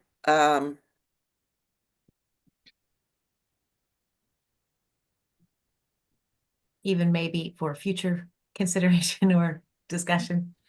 Yep. Harry, I agree with you there that we Here, would I believe it's here. Read this section. Go ahead. Sorry, Sasa. Some uniformity and to not just have the burden in home care, but also to reverse this, then this would also mean that all providers should do this. So home care agencies should also then call a hospital and say, by the way, I'm sending someone in via ambulance and they just hit someone in the home. So I think it's reciprocal, and we have to make sure that from all walks we're doing this, even within home care agencies. So if one agency discharge and they leave that patient's med in a lockbox and they decide we're not going back, the next agency going in, we shouldn't have to be cracking boxes open. So even within home care and within our agencies and our industry, we have to do better with communicating with the next agency. It doesn't just end with the discharge or that ambulance call. So I hope this can be a standard interagency all over. So thank you. So what can we do for wording though, so it's included? Chris, I saw your hand up. I don't know if you had a suggestion. I know that, and I'm not sure if Karen's still on. I think she had to leave. But I know that she has voiced many times on this work group the concerns about delaying the referral if the questions aren't answered, that she can't have people clogging up the hospital beds because we can't get the referral information out. So those are the things that we need to balance, another balance, but how can we word this so that the responsibility for intake data collection is shared? But two-way street, just like Sasa said. You know, the Sure. warm handoff. Sorry, go ahead. No, go ahead. I was just trying to think of language. So when I say that the two-way street, the burden is on the home care agency to accept a referral, do the intake process, and deploy the appropriate personnel based on that triage. Similar to how when someone gets in the ED, the hospital or Capital Region or the ACT team, whoever, the burden is on them to sift through and make sure that they deliver the appropriate level of care. So I don't want to have this remove the requirement that agencies are responsible to make sure they fill in the boxes. So even if a hospital made the referral based on what they believe, we still want to know the intake process the minute it hits our fax. Someone within the agency is making sure they collect their own data and that it's accurate, and that the nurses receive that information in a way that they can understand and trust. So we're not repealing section. I think we all agree that there's no consensus for repealing section 1. But I think Terry's asking, is there a way to make any recommended language where we can share the responsibility more on, you know, here what I wrote, if referral sources are aware of safety challenges and history of violence, they should be required to share the information. That was expressed many times in the work group. And I can agree on that. I think right now I gotta say they've been doing really good with this, the referral sources.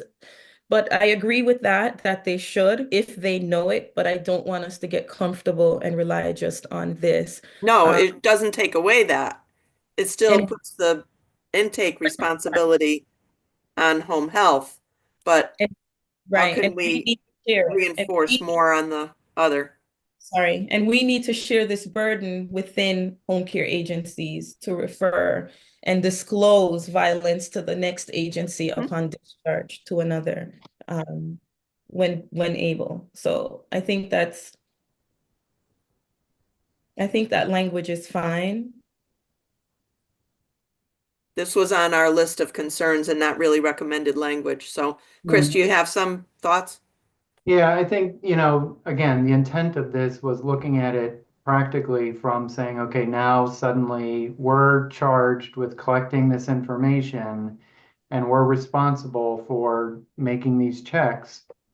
And yet we still don't have complete access from large systems that may have other information that they're just not sharing.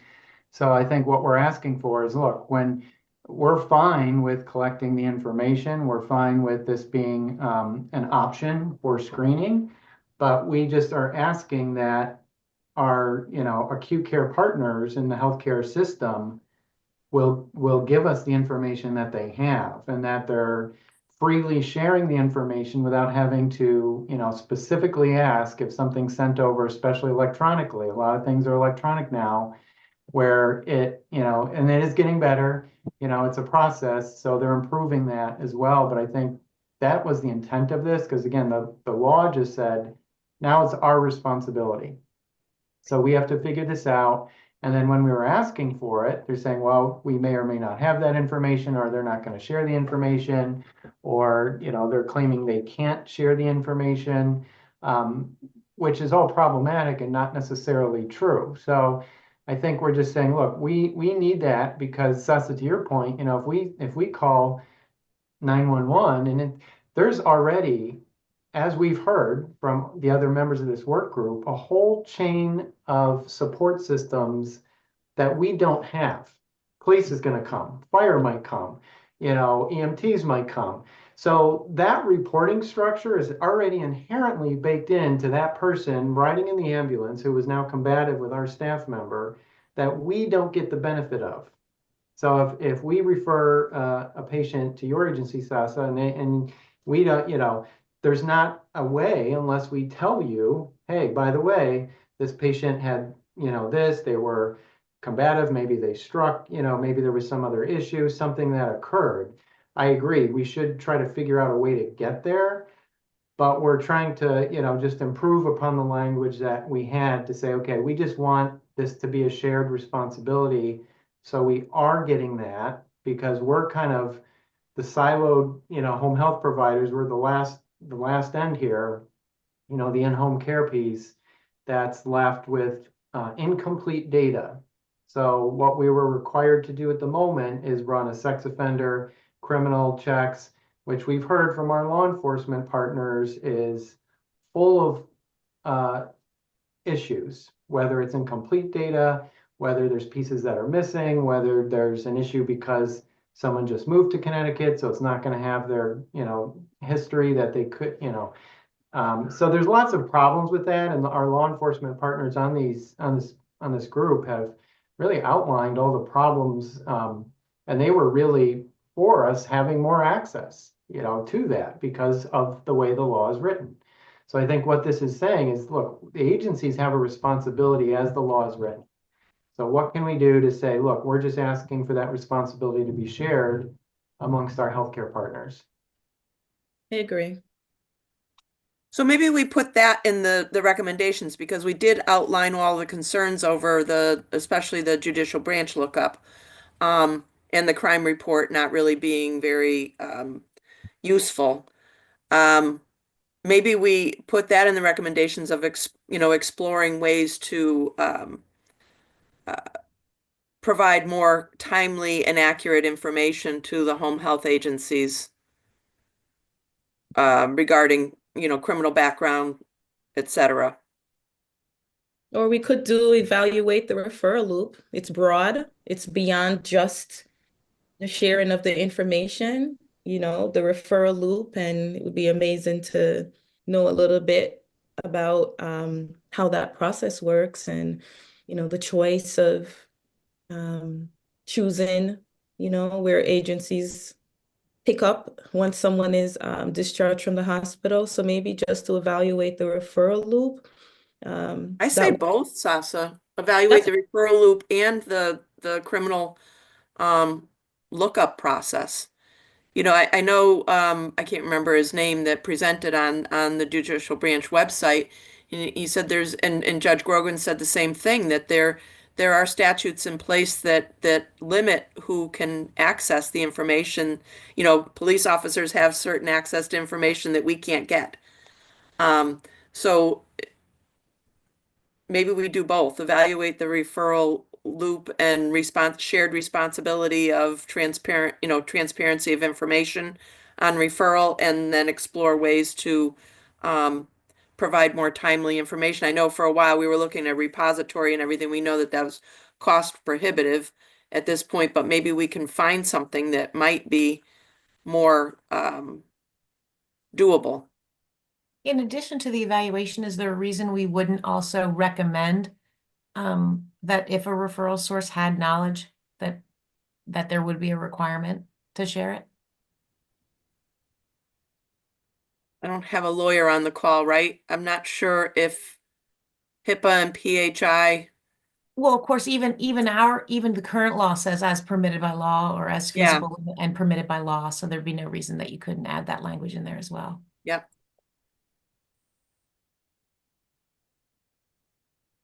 So on violence, I'll go right to the language that's actually in the bill, as permitted by law. Do people agree to that? I'm going to need to check with Karen Buckley to make sure she's good with that as well. Can you repeat what you just said, Tracy? I don't know that I have it all set in Okay. in my head but evaluating the referral loop is one piece, the process for sharing of information, but add a clause that if a referral source has information on background, violent background, substance abuse, whatever the language is back from section 1, that they should be required to share that information as permitted by law. I'm not. I mean, if they have knowledge of it, if somebody got hit in the hospital and they know that it happened. I think we would then be defining violence in the hospital versus a medical crisis in the hospital, and it gets into some like dementia and cloudy areas. Are we talking about someone that had, I think we should do our intake, right? And now we're requiring others, right? It's great to explore in the future, but I'm not quite sure what we're saying. And I'm not quite sure we are committing also to saying that we're letting everyone who we know come in contact with the individual who we care for will get information around what they did this morning. So I just want to make like that Broset violence tool. Right. Right. So you're on the way to Capital Region. Is the visitor nurse going to call to say, hey, by the way, today, this is what occurred, and everyone who comes in contact with that person, it's kind of hard to do. I find that a little hard, but it's worth exploring. I'll pretend to be the lawyer on this call. I'm back. I just was going to say that I think the problem with it, Tracy, is that if you and I work in the same place and I know something and you don't know it, what's the responsibility we have? And legally, an organization would be responsible if anybody inside it knew it. And I just don't think you can enforce that. I hear I that don't know there's how no we can enforce consensus. it either, but I do hear that there's no consensus, but these are the requirements that are on home care providers right now. So I'll just add that these are the same challenges that we talked about as this law was being discussed and passed. So it but I puts hear, the onus I all get it. on us.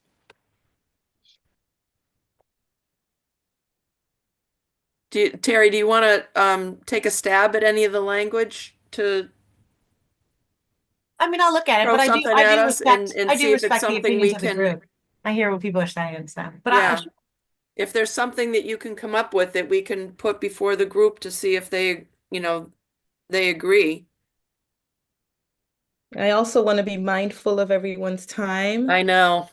It's 4:37, and without others here and a part of the conversation who may have started, I don't know if we want to change much and then get back to the same place next week. So I just want to wrap up with saying thank you all. Thank you. Should we set a meeting for next week? Do the updates to the report based on today's discussion. Share with everybody. Should we try to meet one more time? What are your thoughts, Sasa? I'm fine with an email to everyone with the draft, and we kind of know what we discussed today. Well, we know, so there shouldn't be any surprises. I'm okay with either, but I think an email with the document stating what we all agreed on today should be fine, but I'm open. Everybody else good? I see a thumbs up from Stephen. All right. We will do that, and if there's a lot of concern, then we can try to pull a meeting together. Does that work? Okay.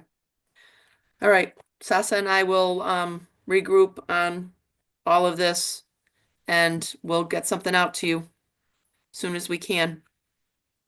Thank you very much for your time and expertise. Really appreciate all of you.